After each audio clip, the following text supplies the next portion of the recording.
Who was the biggest winner from the Thursday night preseason action? We'll get to that and more in this episode of Locked On Dynasty Football Podcast. You are Locked On Dynasty Football, part of the Locked On Podcast Network. Here are your hosts, Marcus Mosher and Kate Madjuk. Welcome back to the Locked On Dynasty Football Podcast, part of the Locked On Podcast Network, your team every day. We'd like to thank you for making us your first listen of the day. This episode is brought to you by LinkedIn. LinkedIn Jobs helps you find the qualified candidates that you want to talk to faster. Post your job for free at linkedin.com/LockedOnNFL. That is linkedin.com/LockedOnNFL to post your job for free. Terms and conditions apply. I am your host, Marcus Mosher. You can follow me on Twitter at Marcus_Mosher. Joining me today, as always, is Kate Madjuk. You can follow her on Twitter at Kate Madjuk. Kate, we had not one, but two football games last night, and it felt like all was right in the world. My question for you, who stood out the most to you in these games? Marcus, stop asking the questions. It's Tank Dell, who has been a fan favorite of us. And you know, we've talked him up all throughout the offseason, even in the pre-draft process. Loved Tank Dell, mostly for his route running and the defensive manipulation that he is able to create with his little teeny tiny small frame. But obviously the height and weight, there have been so many concerns, but we finally got to see him live on a football field, which felt so good. He came back to Houston. A little side note, which just blew me away when they shared it on the podcast or on the broadcast. Tank Dell DM'd the Houston Texans and said, "Don't let me leave the city." That is a baller move. I love Tank Dell. I just love what he brings to this offense. But just looked fantastic. I think you saw a lot left on the field for as much as he actually accomplished. Just a very encouraging performance overall. Now, question, because we did see a lot of work from Tank Dell came from Davis Mills. Didn't see as many of those targets from CJ Stroud. CJ Stroud willing to spread the ball around a little bit. Is there any concern there that so many of those targets came from Davis Mills? Is he going to be an afterthought for CJ Stroud? No, I mean, and the reason why is because if you watch this game, CJ Stroud was just under pressure all night. And that was brutal. Yeah. And his two drives that he played, I mean, almost every single throw, he was under some kind of pressure. No, it doesn't bother me too much. I think once Houston gets Larry Tunsil in there, Titus Howard, and some of the other starters on the offensive line, they'll be fine. And honestly, I came away watching that game. First of all, Nico Collins looks great. He got the very first pass of the game and just bulldozed Christian Gonzalez, the Patriots' top pick. I kind of think in this offense, the only pass catchers that I'm interested in at all are Nico Collins, who is going as wide receiver 63 on Dynasty League football, and then Tank Dell, who's wide receiver 75. We saw John Mechie out on the field, didn't really create a lot of separation, was kind of playing in the slot, in on the outside a little bit. I think once Houston gets their offensive line, I think Tank Dell is going to go absolutely off with CJ Stroud. So to answer your question, no, I'm not worried at all. 5 receptions, 65 receiving yards, and a touchdown, which he caught 3 or 4 times for the juggling act. That was fantastic. Another big winner from last night's game, or in the flip side of that coin, the loser, Dameon Pierce, huge winner in this week 1 preseason game. Devin Singletary, he was in that game far too long for there to be any sort of concern that he is going to be stealing touches. Average just 2.8 yards per attempt. Now, like we said, backup offensive line.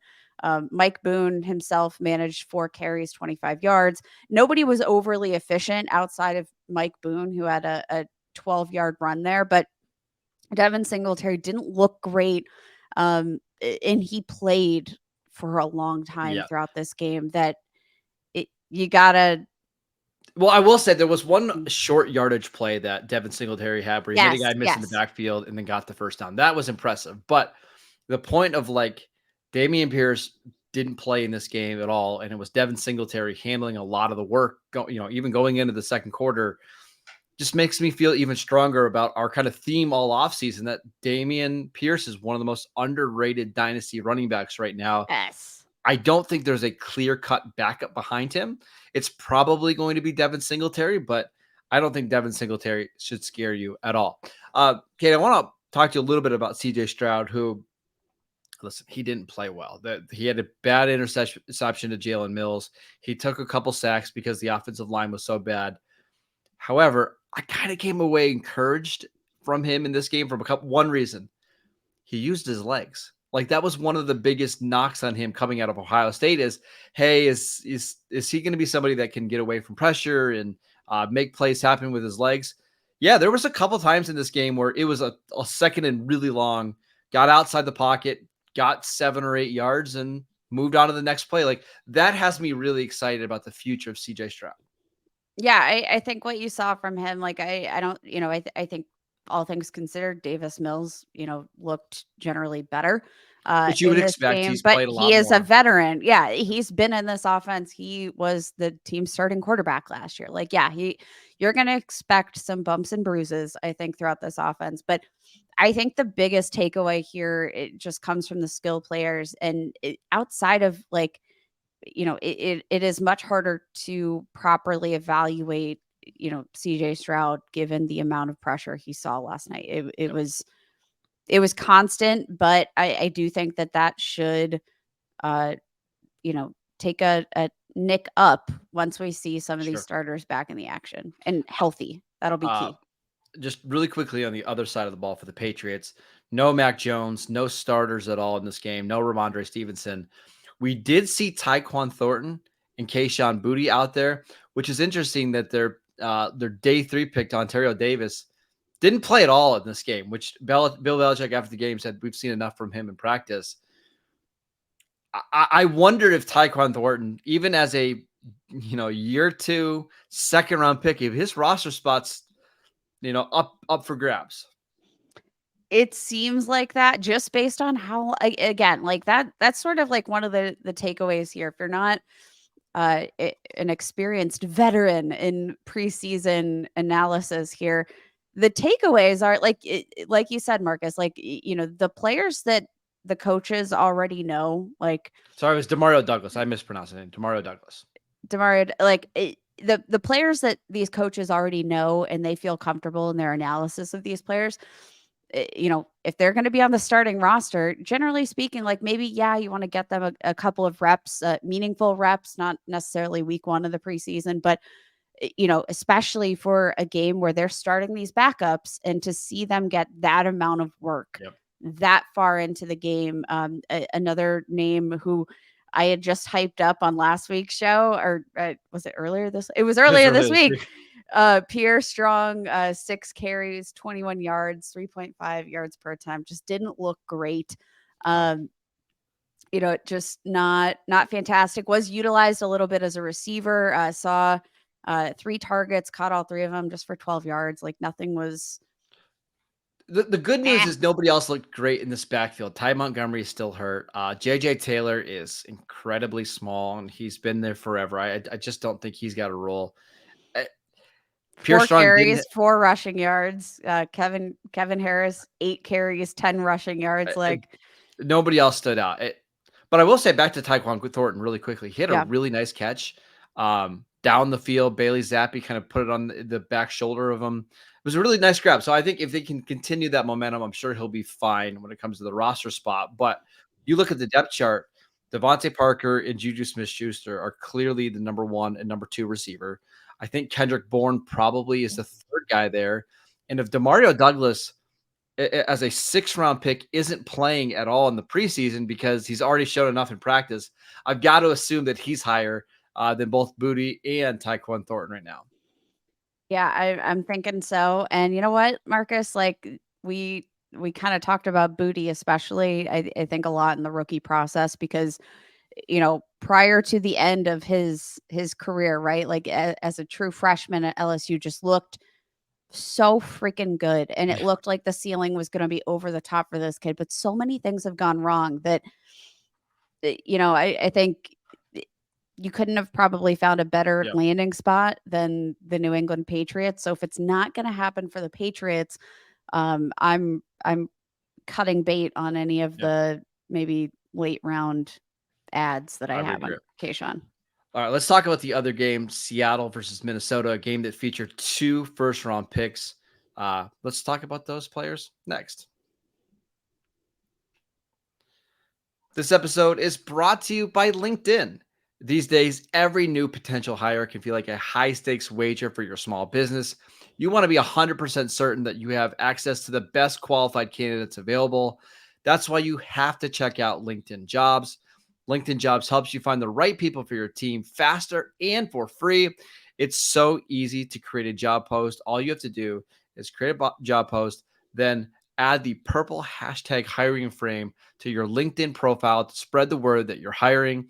Simple tools like screening questions make it easy to focus on the candidates with just the right skills and experience so you can quickly prioritize who you'd like to interview and hire. It's why small businesses rate LinkedIn Jobs #1 in delivering quality hires versus leading competitors. LinkedIn Jobs helps you find the qualified candidates that you want to talk to faster. Post your job for free at linkedin.com/LockedOnNFL. That is linkedin.com/LockedOnNFL to post your job for free. Terms and conditions apply. Welcome back to the Locked On Dynasty Football Podcast. On Monday's show, we're going to break down all the preseason action from over the weekend. We've got games on Friday, Saturday, Sunday, so make sure you tune in for that. We're also probably going to be talking about Kate's Steelers a little bit on that show. So make sure you're downloading this podcast wherever you get your podcast. But Kate, I want to talk about this Vikings-Seattle game because this one had a lot of very useful and high-ranking Dynasty players. And let's start with Jordan Addison for the Minnesota Vikings. I thought he looked incredible. There was a catch on the sideline that he got both of his feet in that was ruled incomplete. The Vikings didn't challenge it, but it was that whatever. It looked awesome. He just looks so good in this offense. And I think he's going to be a cheat code with Justin Jefferson. Yeah, this was I think a big win for Jordan Addison. It's kind of crazy too because you look at the box score, and this is why you can't be a box score scout is 1 catch, 22 receiving yards. But like what you saw from him in the burst and the just like he does so many little things right, and like even in his first preseason game, you saw him execute, and even the incomplete catch, which like if you guys haven't seen it, you got to go back, watch it. The amount of body control, sideline awareness that he showed just seemed so far beyond that of a rookie wide receiver who's playing in his first NFL preseason game. Just looked absolutely freaking incredible. Jordan Addison right now in Dynasty League football going as wide receiver 22. I'm not sure how much he jumps up with Christian Watson and Deebo Samuel going ahead of him, but I want him in a lot of my leagues. I even in my redraft leagues, I just think he's going to be somebody that comes in and produces right away. He's so fluid. He catches everything. I was really, really surprised by him. Now I want to stay on the Vikings side of things. All of their running backs look pretty good, including Ty Chandler, which I know you're a little bummed about as somebody who has Alexander Mattison in a few leagues. Yeah, Ty Chandler, I think actually, like, again, this is one of those moments where the box score doesn't feel like it adds up because he averaged just 3.7 yards per attempt yesterday, 11 carries, 41 rushing yards, but had a little bit of work as a receiver as well. Ty Chandler just looked freaking incredible. Like, great. Every time he touched the ball showed so much burst. And like, if I'm, I'm not saying that Alexander Madison's not the guy. He's very, very much the guy, right? But I look at Ty Chandler and that performance yesterday. If we continue to see that, like he already had the edge for the RB2 position. I think he's firmly secured that spot. And if you're looking to handcuff Alexander Mattison for a very low cost option, it's got to be Ty Chandler. Yeah, because I think once he gets an opportunity behind the starting offensive line for Minnesota, which by every metric is really, really good, one of the best units in the league, I think he could absolutely crush it. So I think he's somebody I'm trying to add in all of my dynasty leagues right now. Do you want to guess where he's being ranked or where he's being drafted among running backs? It's quite low per my last check. What's the latest update? RB69. Whoo! That's free, baby. That's free. It's basically free. Dwayne McBride, who the Vikings selected in the 7th round, going as RB63, so 6 spots higher. Man, you could convince me after the preseason that Ty Chandler should be like inside the top 50 running backs or so. Like that's how good I thought he looked last night. I'm telling you, man, the burst was it was off the charts. Yeah. And like just watching him, it felt like he was playing at a different speed than everybody else on that football field. It just had such a fun time watching Ty Chandler. He's relatively young. We've got him, testing well, having tested well last year at the NFL Combine, 95th percentile for running backs with a 4.38 40-yard dash. Like you see where that speed and burst comes from, and what he lacks in the height weight department definitely makes up for with some of that athleticism, and I think that's going to be what secures him that RB2 slot. Any love for Jalen Reagor? 4 catches, 55 yards, 4 targets. Nah. I mean, I can't go back to the well again, I know. Marcus. I know. I do wonder, like, is there a chance that Jalen Reagor could compete for the wide receiver 3 spot on this team? Probably not. But I also don't know if this is an offense that's even going to expand beyond the tight end, TJ Hockenson. I don't think TJ Hockenson is the precluder there. Like you have, some usage for the running backs. You have 2 really talented wide receivers, and then it feels like everything else is kind of like a moot point. Maybe you're a starting wide receiver for the Minnesota Vikings, but if you're the wide receiver 3, that probably means nothing. No, because they signed Josh Oliver, who actually played this game, a tight end who was one of the best blocking tight ends in the league. I just think we're going to see a lot of 2 tight end sets for this team, and then Jefferson and Jordan Addison at receiver. Whoever that 3rd receiver is just isn't going to get consistent enough work. But having said that, I did think Jalen Reagor looked really good. I'm not adding him in any leagues. It's just something to monitor in case there is an injury. Like if Jordan Addison does go down or, something happens to Justin Jefferson, knock on wood, speculative ad. So I want to talk about Seattle because, man, there was a lot of takeaways for me for Seattle. Not only the 1st round pick at wide receiver, but also their 2nd round pick at running back. We will get to them next. All right, Kate, let's start with Jaxon Smith-Njiga, who caught 3 passes for 25 yards on 4 targets. Again, I thought he looked really good. Looked very good. I have to say that Jaxon Smith-Njiga, like he's always going to be my wide receiver 1 in this class. Just same. Point blank, gonna see that carry through, I think, till the end of time. 3 receptions, 25 receiving yards. He looks like a man among boys. I feel like not necessarily hard to do. Like I had never even heard of a lot of these Seattle receivers that were playing yesterday. But like Jaxon Smith-Njiga really he's so dominant. We talked about him and we've talked about him a lot actually in terms of the way that he was able to stand out at OSU with the stiff competition. I mean, Garrett Wilson, Chris Olave, like those are 2 top 12 dynasty wide receivers. And Jaxon Smith-Njiga was like outpacing them across the board. I think this kid's going to be really special, especially once we see like a full starting lineup. Once we see, Smith in there, it's going to be fun to watch. Played exclusively out of the slot, which we obviously liked. Not unexpected at all. No, not unexpected. The best thing is he's healthy, which was a big concern for him going into the draft. That's after basically missing all of last year due to a hamstring injury. I agree. He's my wide receiver 1 in this rookie class, and I don't think anything's going to change it during the preseason. The only other player that I wanted to ask you about was Zach Charbonnet, who 9 days ago, Pete Carroll said it's going to be out indefinitely with a shoulder injury. 9 days. And then 9 days. I hate Pete Carroll, man.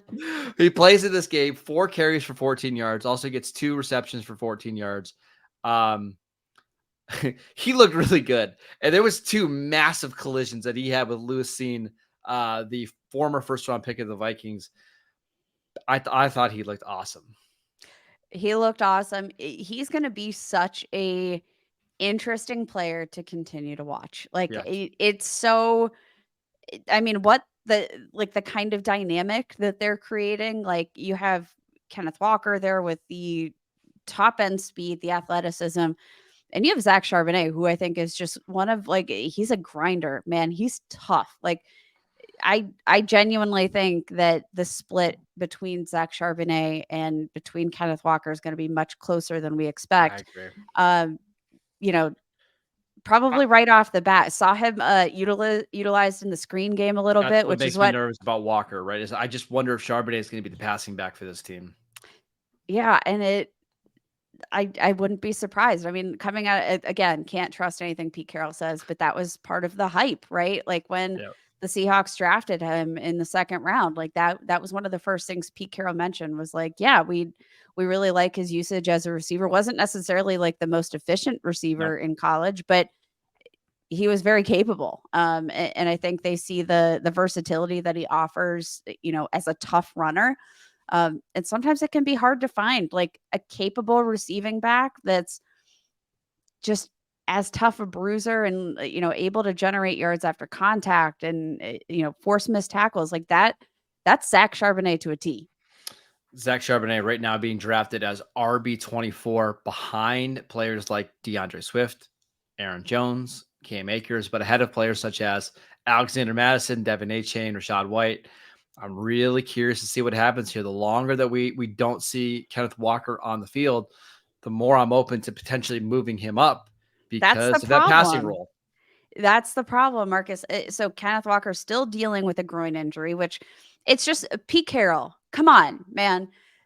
Zach Charbonnet, we already be out indefinitely. Kenneth Walker, it seemed like it wasn't as big of a deal dealing with a slight groin injury, but how many reps can Zach Charbonnet take while Kenneth Walker is out? Like this feels like a really crucial time to sort of establish roles. And the longer Kenneth Walker is out, I worry that Zach Charbonnet is going to carve himself a